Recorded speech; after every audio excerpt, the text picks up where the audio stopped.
Hai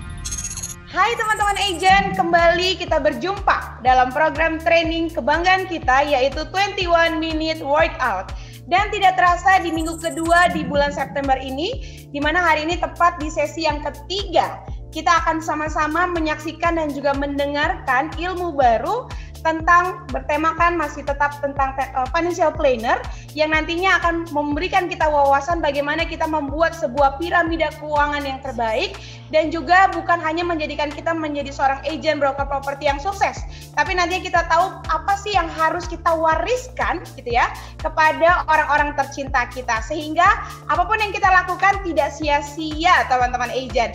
Dan paparan ini akan kita dengar selama 21 menit ke depan oleh narasumber kita yang sangat pakar di bidang financial planner. Beliau adalah Bro Simpson. Silakan Bro Simpson. Baik, terima kasih Sis Johanna yang selalu semangat.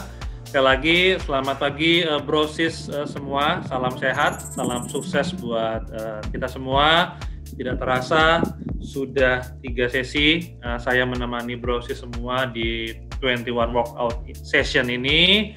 Semoga sesi terakhir ini memberikan pencerahan yang lebih kepada Bro Sis semua.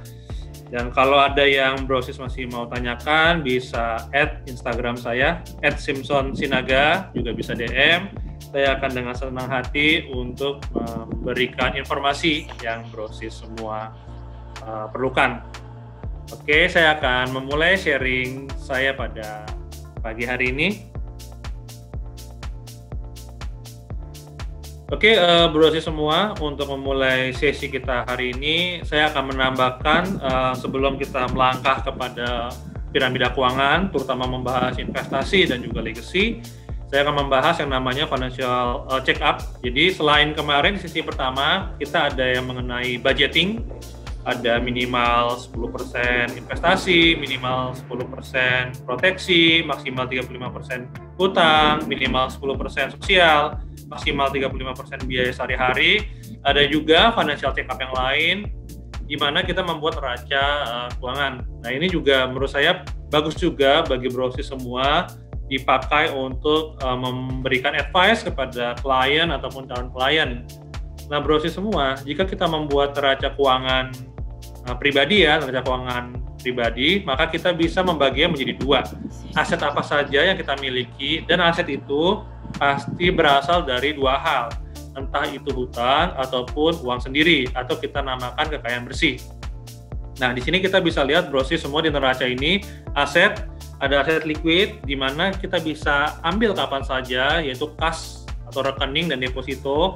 Ada aset pribadi kita, rumah, ada aset investasi, rumah yang disewakan, dan juga investasi di saham ataupun bisnis yang kita miliki. Kita bisa menghitung berapa total aset kita. Kemudian kita melihat berapa hutang kita, semua kita list. Ada hutang jangka pendek yang jatuh tempo dalam sebulan, dalam setahun lagi, biasanya kartu kredit atau KTA. Ada hutang jangka panjang, KPR, ada kredit kendaraan bermotor, dan sisanya adalah kekayaan bersih.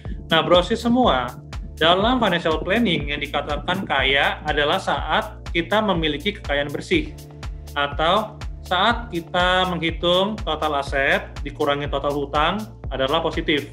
Nah, jadi begitu ya Bro Sis semua, kita mengubah mindset kita. Yang menjadi kaya adalah orang-orang yang memiliki kekayaan bersih yang positif. Jadi banyak sekali di luar sana orang-orang yang kayaknya rumahnya mewah, mobilnya mewah, bajunya bagus, tasnya bagus semuanya, tetapi hutangnya nggak kalah besar. Malah hutang lebih besar daripada aset yang dia miliki, sehingga kekayaan bersihnya itu negatif. Nah, kita biasa bilang kalau kekayaan bersih negatif itu secara tanda kutip orang itu sudah bangkrut. Nah, di sini kita semua menjaga bagaimana kekayaan bersih kita itu positif. Nah, di sini aturannya adalah bagaimana kekayaan bersih kita itu mencapai lebih dari 50%. Jadi aset dikurangi hutang itu minimal harus 50%, itu adalah titik aman kita menjadi orang yang kaya atau kekayaan bersih kita positif. Nah, di sini apabila proses semua mengadvise klien ataupun klien untuk membeli rumah atau properti, Nah, properti itu masuk ke dalam aset pribadi atau aset investasi, di mana nilainya biasanya meningkat atau menurun, Bro Sis. Nah, biasanya adalah meningkat, apalagi di lokasi-lokasi strategis. Sehingga kita bisa lihat dampaknya di neraca keuangan seseorang saat dia membeli rumah ataupun rumah sewa, nilainya akan meningkat, sedangkan hutangnya menurun. Kenapa? Karena hutangnya dicicil. Nah, jadi kalau Bro Sis mengadvise klien untuk membeli rumah atau properti, secara tidak langsung itu akan memperkuat neraca keuangan seorang. Karena properti itu akan meningkatkan nilai aset, sedangkan nilai hutangnya semakin menurun. Itulah perbedaannya saat orang membeli mobil. Kalau orang membeli mobil, masuk ke aset, mobil itu depresiasinya sangat tinggi. Waktu kita beli mobil baru, buka pintunya, udah turun 20%, 30%. Apalagi tiap tahun itu bisa mencapai 20% depresiasi. Sedangkan hutangnya di KKB itu tidak turun sedrastis itu, apalagi bunganya lebih tinggi daripada KPR. Apalagi kalau orang memakai kartu kredit. Bayangkan Bro Sis semua, orang memakai kartu kredit, dia makan di kafe sampai berjuta-juta. Asetnya ada nggak? Nggak ada asetnya. Hutangnya ada nggak? Ada. Hutangnya tagihan kartu kredit. Jadi kalau orang pakai kartu kredit untuk hal-hal yang konsumtif, kekayaan bersihnya makin menurun. Nah, jadi dari penjelasan saya, Bro Sis bisa menjadi seorang advisor kepada klien atau calon klien. Kenapa sih mereka harus memprioritaskan rumah? Kenapa sih mereka harus memprioritaskan properti? Kenapa sih properti itu secara keuangan membuat kita semakin kaya? Gitu ya Bro Sis. Nah, terutama bagi kita semua nih, kalau kita ada hutang, kartu kredit, kita hindari karena itu bisa membuat kita semakin miskin ternyata ya. Nah, saya akan lanjutkan di piramida keuangan.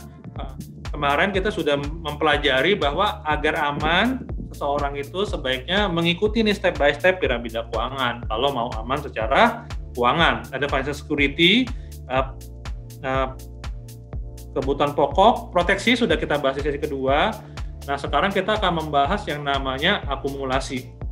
Jadi ingat Bro Sis semua, kenapa kita harus ada proteksi, kenapa kita harus ada asuransi, kenapa kita harus ada dana darurat, supaya kita membuat fondasi.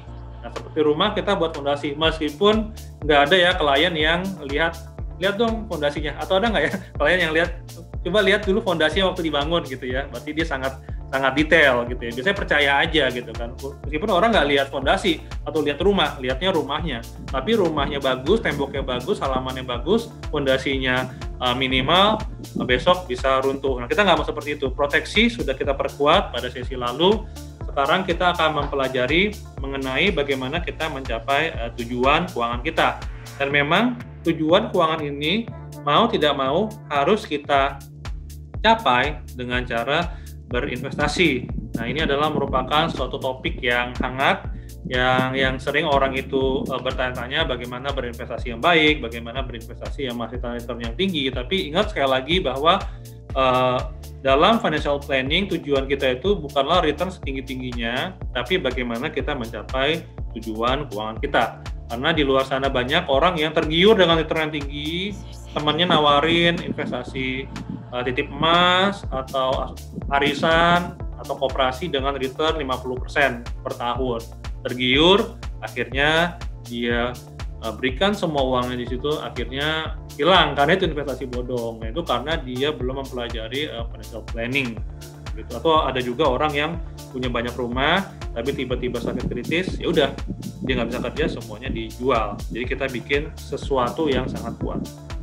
Kehidupan ada di masa depan, bukan di masa lalu. Merencanakan masa depan adalah merencanakan kehidupan. Jadi proses semua, sekali lagi sesi yang diadakan oleh 21 workout session ini sangat bagus karena kita mempelajari bagaimana kita merencanakan keuangan untuk mencapai masa depan kita.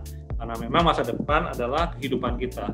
Yang ke belakang sudah kita bisa tinggalkan dan bisa menjadi feedback ataupun pembelajaran bagi kita. Oleh karena itu, mau nggak mau, semua orang di dunia ini apabila dia ingin masa depannya lebih terjamin, ingin masa depannya lebih baik, maka harus direncanakan, harus berinvestasi.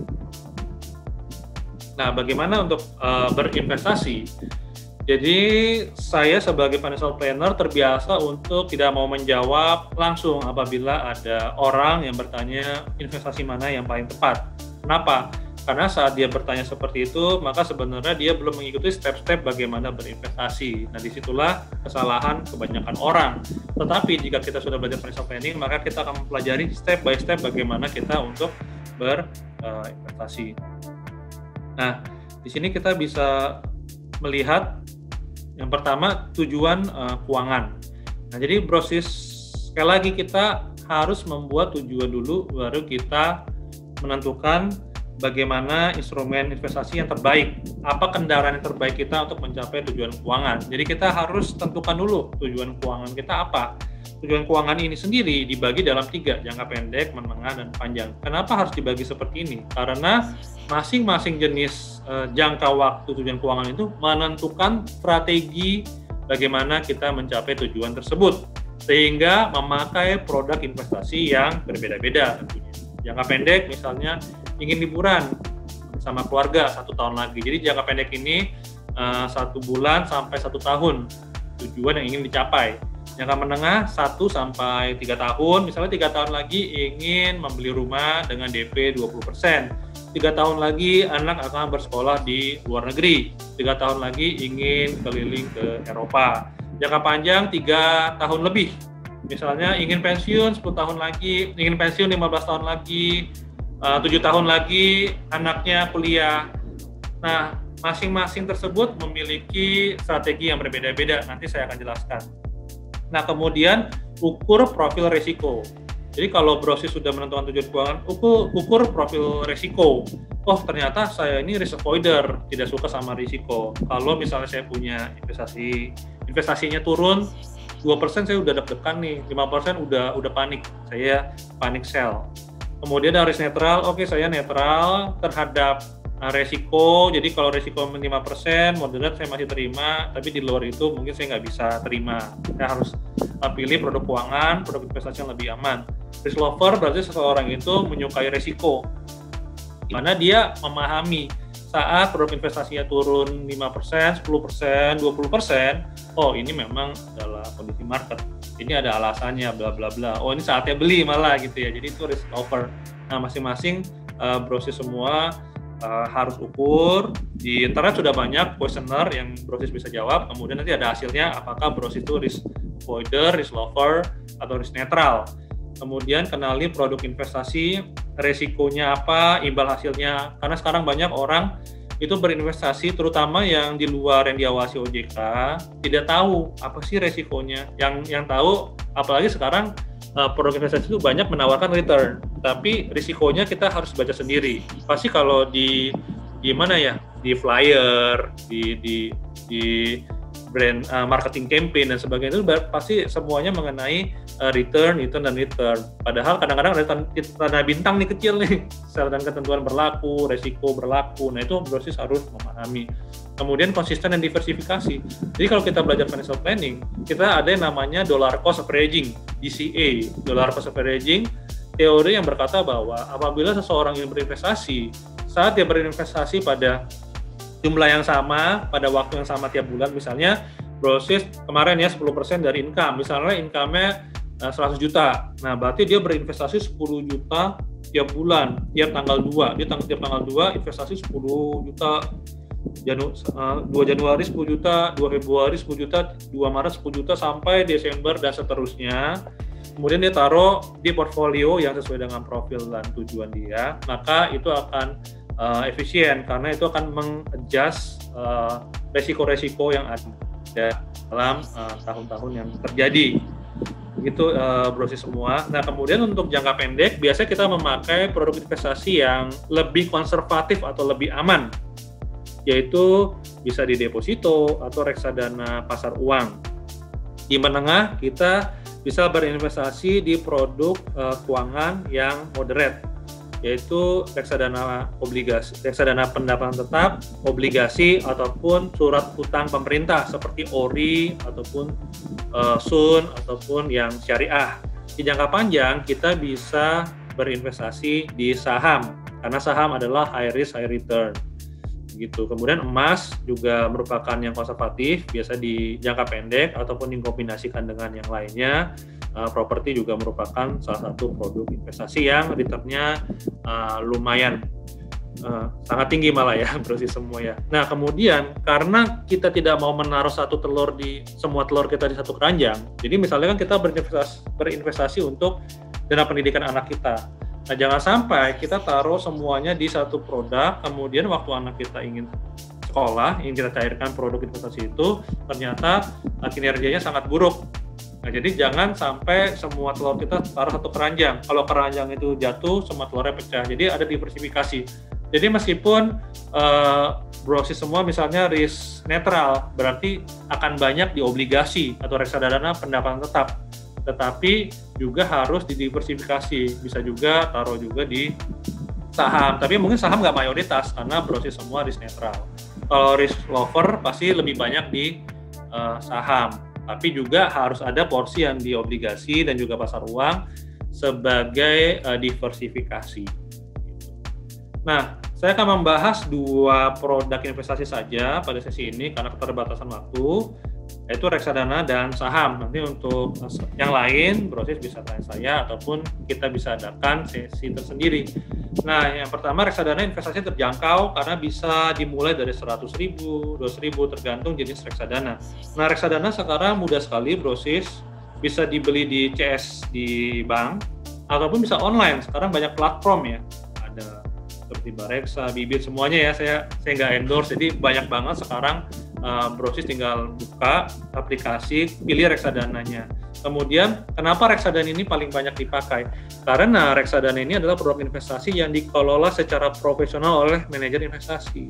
Jadi brosis semua sebenarnya nggak usah terlalu pusing memikirkan strategi saham mana yang dibeli, obligasi mana yang dibeli. Nah, tapi memang reksadana ini juga nanti ada jenis-jenisnya, sehingga brosis perlu memahami reksadana mana yang saya perlukan, saat kapan. Nanti saya akan jelaskan di slide berikutnya. Tapi yang pasti dia sudah ada manajer investasinya. Misalnya ada Mandiri Sekuritas, Dana Reksa, Trimega, Subfor, dan sebagainya. Itu ada beberapa manajer investasi yang memang mereka memiliki lisensi. Kalau orang awam kan tidak memiliki lisensi. Kalau mereka memiliki lisensi dan memiliki waktu. Nah, jenis reksadana juga disesuaikan dengan profil risiko dan target return. Nah, bagusnya reksadana, dia juga bisa untuk jangka waktu pendek, menengah, dan panjang. Nah, ini brosis semua. Jadi kalau brosis membeli reksadana itu adalah suatu produk investasi di mana manajer investasi mengumpulkan dana dari masyarakat. Jadi kita kayak chip in uang kita, investasi kita, kemudian digabung dengan investasi orang lain untuk membeli suatu portfolio yang dikelola secara profesional oleh manajer investasi. Dan manajer investasi ini telah terlisensi oleh OJK dan diawasi oleh OJK, makanya aman.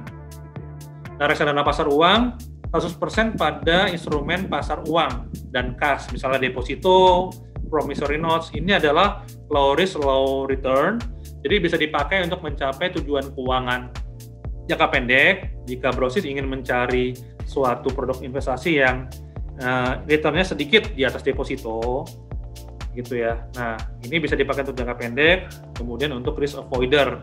Kemudian ada reksadana pendapatan tetap, isinya itu 80%. Jadi tetap reksadana itu juga walaupun pendapatan tetap, tidak semuanya obligasi, 80%, 20%-nya bisa saham atau pasar uang untuk strategi diversifikasi. Nah, di sini nanti reksadana pendapatan tetap itu ada yang obligasi pemerintah, obligasi swasta. Nah, brosis bisa lihat di namanya prospektus. Reksadana campuran itu dicampur pasar uang, obligasi, kas, masing-masing maksimal 79%. Jadi tidak ada dominan. Reksadana campuran ini juga bisa dipakai untuk jangka waktu yang menengah.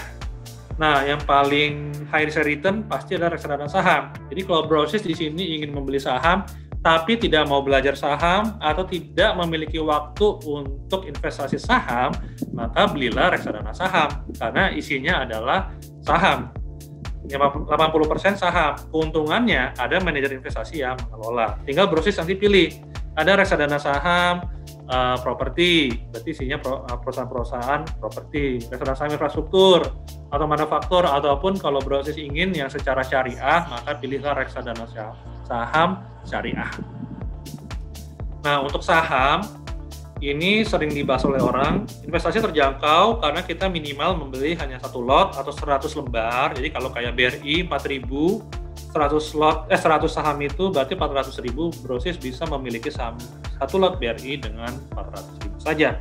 Sekarang juga bisa beli online, bisa trading online, sudah enak banget, nggak usah telepon ke broker saham. Tetapi ingat, ini high risk, high return. Jadi Brosis yang baru memulai biasanya akan mencoba untuk saham-saham yang lebih aman.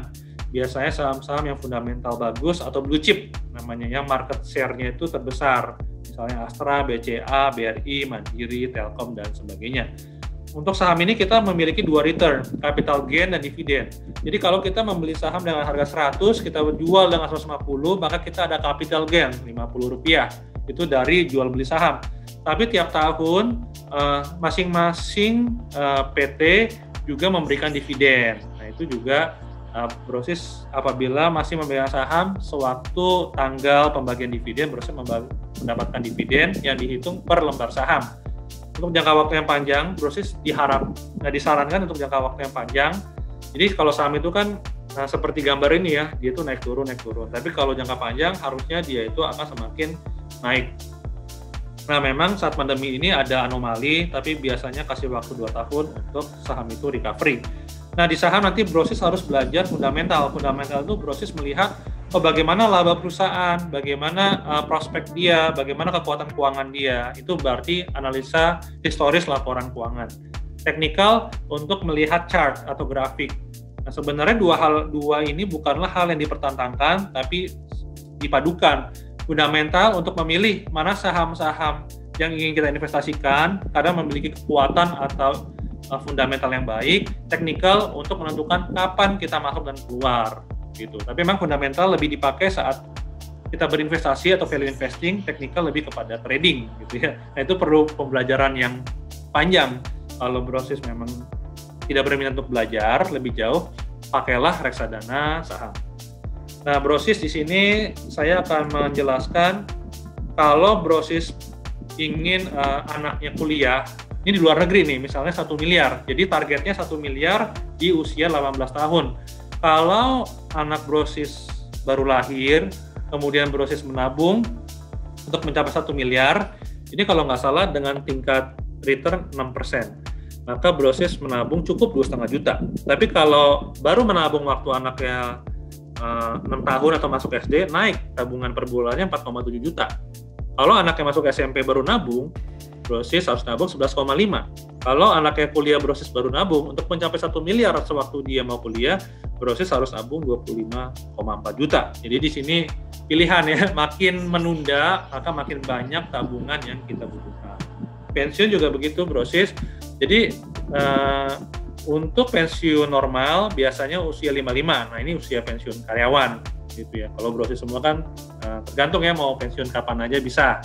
Nah, jadi kalau orang bekerja 35 sampai 55 berarti dia menghasilkan penghasilan. Tetapi pertanyaannya di sini, apakah pengeluaran dia hanya dari 35 sampai 55? Ternyata enggak, Brosis. Pengeluaran dia dari 35 sampai dia meninggal atau sesuai dengan ekspektasi kehidupan. Jadi ternyata kalau kita lihat grafik ini, 20 tahun kita menghasilkan income, ternyata kita akan menghabiskannya dalam 40 tahun. Jadi ini intinya adalah semua penghasilan kita jangan dihabiskan sekarang, karena penghasilan kita juga untuk memenuhi kebutuhan kita di masa depan. Jadi itulah perlunya dana pensiun. Nah, kemudian di sini sudah ada ilustrasi biaya penundaan. Jadi bagaimana cara untuk mencapai 2 miliar di usia 55? Kalau Brosis di usia 25 sudah menabung tiap bulan cukup 285.000. Kalau Brosis di usia 35 baru menabung per bulan naik 1,3 juta.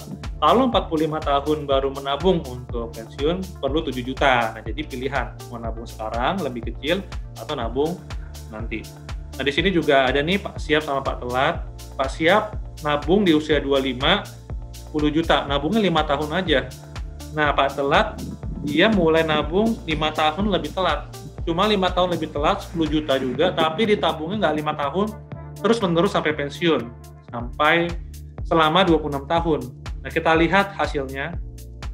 Ini dengan asumsi returnnya cukup agresif sih, 15%. Ternyata Pak Sia nabung cuma 5 tahun, 10 juta, tapi 5 tahun lebih cepat. Pak Telat nabungnya mulai usia 30, nabungnya 26 tahun. Ternyata hasil tabungannya itu, hasil investasinya itu tidak jauh berbeda, 2,9 atau 2,8 miliar. Jadi di sini adalah ilustrasi penundaan. Pak Telat memulai 5 tahun lebih telat, harus menabung lebih lama. Yang tadinya cuma nabung 5 tahun, harus nabung 26 tahun, padahal hasil akhirnya bisa sama. Jadi luar biasa ya yang namanya waktu itu ya. Jadi semuanya bisa kita coba kejar, tapi memang ada yang kita tidak bisa kejar, tidak bisa manipulasi adalah waktu. Jadi hati-hati dengan waktu. Nah, terakhir Brosis, anatomy of legacy. Nah, jadi untuk bicara legacy sebenarnya perlu waktu yang lebih lama, tapi saya coba simpulkan dengan satu diagram ini.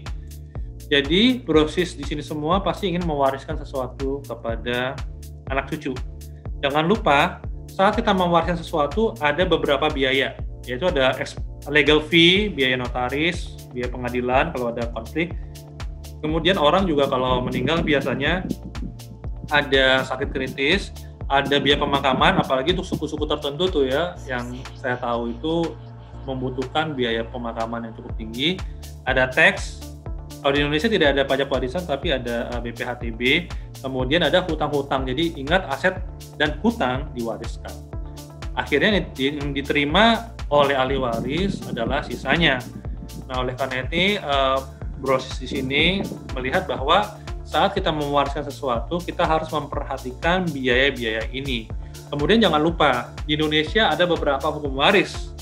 Nah, mungkin Sis Johana lebih tahu ya, ada hukum waris perdata, ada hukum waris Islam, ada hukum waris adat.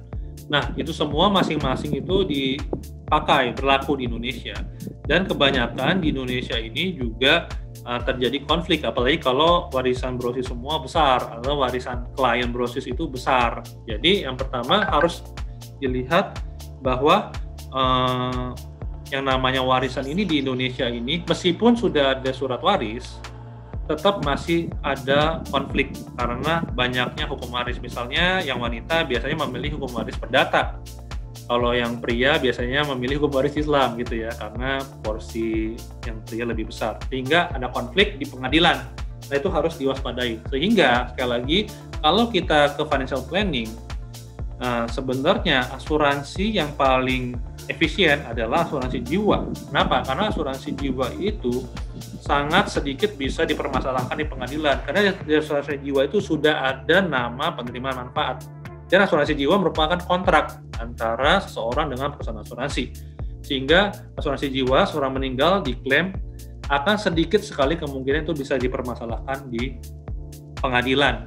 Begitu. Itu adalah kekuatan asuransi jiwa di era kondisi hukum waris di Indonesia yang masih sangat banyak tantangannya dan pengadilan yang masih lama.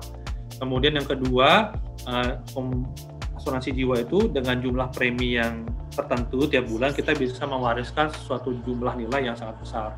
Kemudian di sini Brosis juga bisa memberikan advice kepada klien Brosis, di mana banyak klien yang ingin memberikan properti sebagai warisan. Tapi saat properti ini diwariskan, di Indonesia tidak ada pajak warisan, tetapi ada yang namanya BPHTB, yang Brosis juga pasti memahami ya, ada 5%. Jadi kalau properti banyak 5%. Nah, biasanya bagaimana cara agar peralihan properti dari klien kepada ahli warisnya smooth? Nah, biasanya siapkan uang untuk BPHTB. Yang paling ringkas adalah pewaris bisa mempersiapkan asuransi jiwa yang nilainya minimal setara dengan BPHTB, sehingga saat seorang meninggalkan warisan properti yang nilainya cukup, ahli waris ingin membalik nama, maka ada uang untuk membalik nama. Jadi pewaris sudah mempersiapkan asuransi jiwa yang nilainya minimal mengcover BPHTB, notaris, dan biaya-biaya lainnya, termasuk juga kalau perlu biaya pemakaman, biaya sakit, sehingga ahli waris tidak perlu untuk dalam kondisi yang terdesak. Ya begitu ya, Brosis semua untuk legacy ini. Semoga kita bisa mempersiapkan legacy yang terbaik kepada anak cucu kita. Apalagi Brosis di sini di bisnis properti adalah suatu bisnis yang kita lakukan bersama untuk memberikan legacy yang sangat baik untuk anak cucu Brosis semua.